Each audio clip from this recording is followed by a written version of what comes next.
Në një natë të errët nën qiellin e Kananit, Jakovi ecte vetëm. Rrugët ishin të heshtura.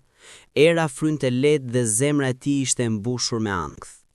Ai kishte frikë nga takimi me vëllain e tij Esau, të cilin e kishte mashtruar vite më parë. Çdo hap që hidhte dukej si një kujtesë e mëkatit të së kaluarës. Por brenda shpirtit të tij ndjente një thirrje, një zë që e shtynte drejt një përballjeje më të thellë se çdo betejë toksore.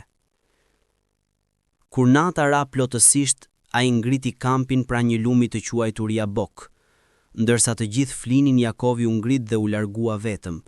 Aty, në heshtjen e errët, një figurë misterioze u shfaq para tij, një burr me një dritë që nuk ishte e kësaj bote. Pa fjalë, ata u përplasën në një luftë që s'kishte as urrëtie, as mëri, por vetëm zjarr shpirtëror. Ishte përballja e njeriut me të shenjtin. Pas vegjimit që ndryshoi jetën e tij, Jakobi e quajti atë vend Betel, shtëpia e Zotit. Ai ngriti një gur si dëshmi dhe betohet: nëse Zoti do të jetë me mua dhe do të më ruaj, unë do t'i shërbej gjithë jetën time. Kështu filloi udhtimi i tij i gjatë drejt pendesës dhe bekimit. Ai punoi shumë vite për Labanin, duke duruar pa drejtësi, lodhje dhe mashtrime, të njëjtat që dikur kishte bërë vetë. Në çdo ditë të vështirë, kujtonte fjalët e Zotit dhe ndjente se kjo ishte mënyra hynore për ta pastruar shpirtin e tij. Kur pasuria e tij u shtua dhe familja u rrit, një zë nga qielli i foli përsëri: "Kthehu në tokën e etërve të tu." Por kthimi nuk ishte i lehtë. Zemra e tij u mbush me frikë. Çfarë nëse Esau ende urrente? Çfarë nëse gjaku i tradhtis nuk ishte harruar? Në heshtjen e natës, Jakobi ndjeu përsëri afërsinë e Zotit, si një frym që i kujtonte: "Mos ki frikë, sepse unë jam me ty." Ai mori rrugën e kthimit me sy drejt qiellit, duke ditur se kjo nuk ishte më një udhtim toksor, por një rrugë drejt pajtimit me Zotin dhe vetveten. Atë natë, Jakovi mbeti vetëm. Zemra e tij rrihte me frikë dhe pendim. Ai kishte frikë nga Esau, por diçka më e madhe po afrohej. Nga errësira, një burr misterioz ju afrua dhe filloi të luftonte me të. Nuk ishte një luftë e zakonshme, ishte një përballje shpirtërore, një betejë midis frikës njerëzore dhe besimit hyjnor. Ata luftuan deri në agim dhe asnjëri nuk u dorëzua. Kur ai që po luftonte me Jakovin pa se nuk mund ta munte, e preku në kofsh dhe Jakovi u gjymtua menjëherë. Por edhe në dhimbje, ai nuk e la të largohej. "Nuk të lë, derisa të më bekosh," tha Jakovi me lot në sy. Ai kuptoi se ky nuk ishte një njeri i zakonshëm. Ishte Zoti vetë, që po e formonte shpirtin e tij për një qëllim më të madh. Kur nata u hoq dhe drita e parë e agimit preku fushën, Jakovi ndjeu se diçka ishte ndryshuar brenda tij. Dhimbja në kofsh i kujtoi se cilën tundim të kaluar, por tani ajo dhimbje ishte shenjë e një marrëveshjeje të re. Ai u ngrit me vështirësi dhe u përball me atë që e kishte kapur gjithë natën. Zëri i asaj figure i foli me qetësi të fuqishme: "Emri jut nuk do të jetë më Jakob, por Izrael, sepse ke luftuar me Perëndin dhe me njerëzit dhe ke fituar." Fjalët ranë si një shi i ngrohtë mbi shpirtin e tij. Një paqe e papritur fryu në gjoks. Ai e ndjeu se identiteti i tij kishte ndrysuar përjetësisht, nga mashtrues në bir i premtimit. Me sytë e njomur, ai quajti vendin Peniel, fytyra e Perëndis, sepse aty ai kishte parë dhe përjetuar pranimin e tij më në afërsi se kurrë. Jakovi ngriti dorën, preku vendin ku ishte lënduar dhe buzëqeshi me një dridhje të lehtë. Nga ai çast, çdo hap i tij do të ishte një rrugë me emrin e ri, një udhë që do të linte popull dhe histori. Ditët e udhëtimit sollën tensionin që ai kishte pritur: takimi me Esau. Zemra e Jakobit rrithte fort, ndërsa kampet afrohen dhe fytyra e vëllait u shfaq në horizont. Ai qëndroi përkulur, duke kujtuar mashtrimet e së kaluarës dhe frikën e hakmarrjes. Por kur Esau ndaloi pranë tij, diçka ndodhi që Jakobit i bukej e pamundur. Vëllai i tij vrapoi drejt tij, e përqafoi dhe e mbajti fort. Lotët ranë mbi gjoksin e tyre, fjalët e urrëties u shkrin si akulli në diell. Jakobi u habit, zemra e Esaut ishte butësuar, prekur nga diçka që ai nuk e shihte plotësisht, një bekim që vinte nga një jetë e ndryshuar. Në atë moment, ai kuptoi se falja nuk ishte vetëm riparim midis burrave, por manifestimi i bekimit hyjnor që ai vetë kishte kërkuar natën e luftës. Të dy vëllezërit qëndruan në qiellin e hapur dhe historia e tyre u ringrit në një rrugë të re paqeje. Pas pajtimit, jeta e Jakobit mori një ritëm të ri. Ai u bë babai shumë fëmijëve, themeluesi një kombi që do të mbante emrin Izrael.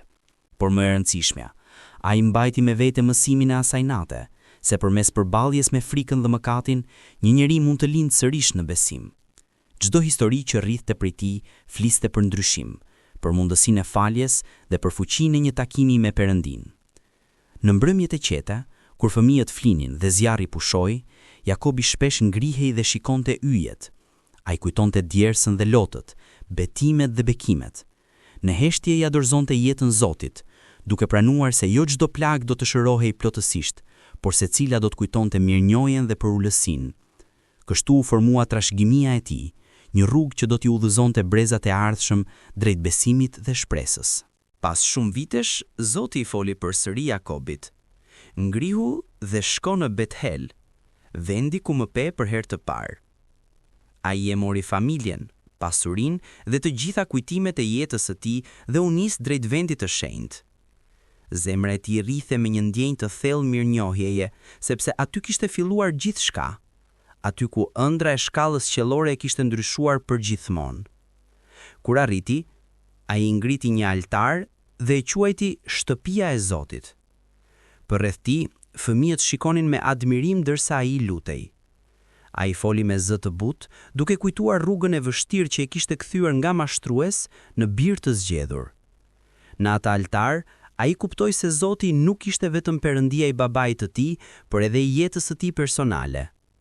Dhe aty, në qiellin e hapur, ai e rinovoi beslidhjen, me lot dhe paqe të thellë.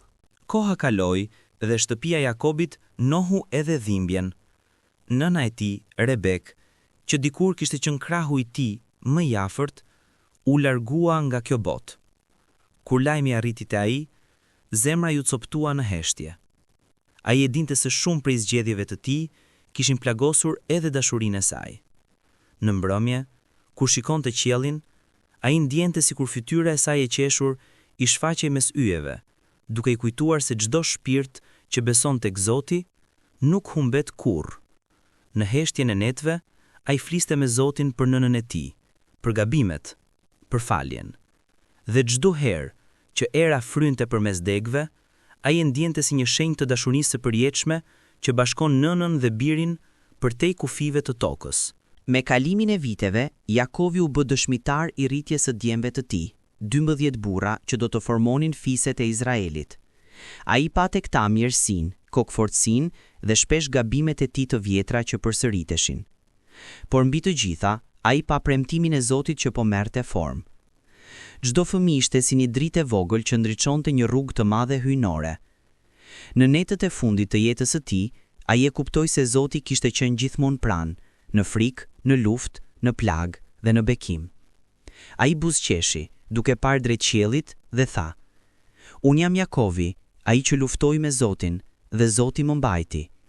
Kështu historia e tij u bë themel për brezat që do të vinin, si dëshmi e besimit që lind nga përulësia dhe dashuria e Perëndisë.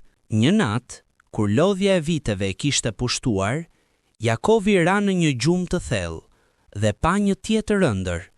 Në ëndër, ai pa një fushë të gjërë të artë, ku djemtë e tij qëndronin si shtylla drite, secili duke udhëhequr një fis të madh.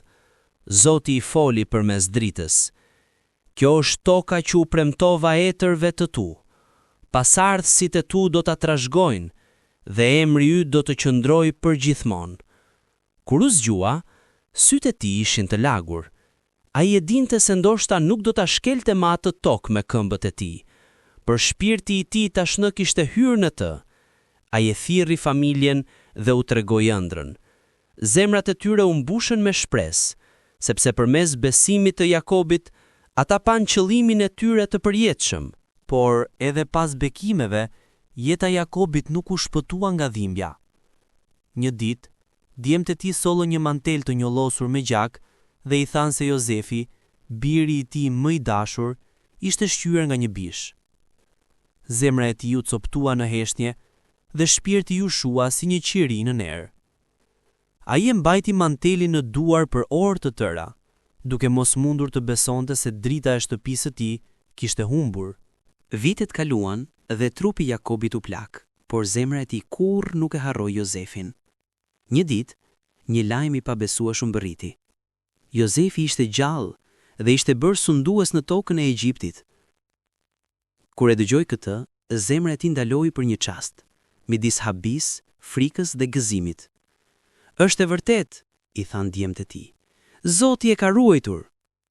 Jakobi u rrëzua në gjunjë dhe qau. Ai e dinte se Zoti nuk harron premtimet. Ai u ngrit përsëri, i mbajtur nga forca që vetëm shpresa hyjnore mund të jap.